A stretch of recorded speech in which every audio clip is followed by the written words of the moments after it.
You know, I'm old enough to know and remember trying to drive across the country back when I was high school, college age, even beyond, and without the benefit of the internet or a phone that had a map program on it that would give you step-by-step instructions. All I remember being able to use was a map, and half the time you didn't own the map. You could only study it before you left on your trip. And so you would have to really get familiar with that, the routes, the turns.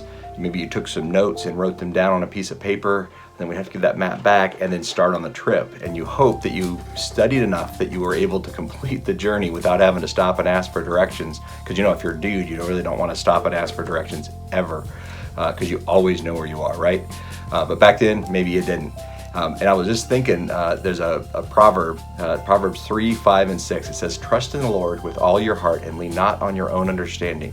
In all your ways, acknowledge him, and he will make your paths straight."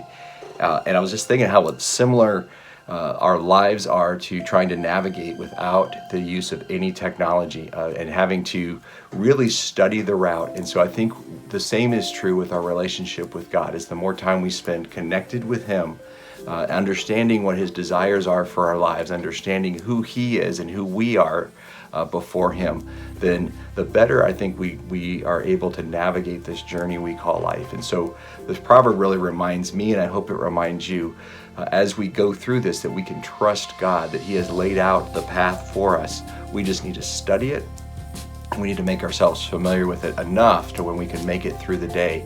And when we have those doubts, that we can go right back and trust what God has said in his word. We don't have to wonder what he wants us to be doing. So I want to encourage you that if you feel maybe a little bit lost today in your journey, it's 2020 definitely got us all a bit confused on where we're headed, right?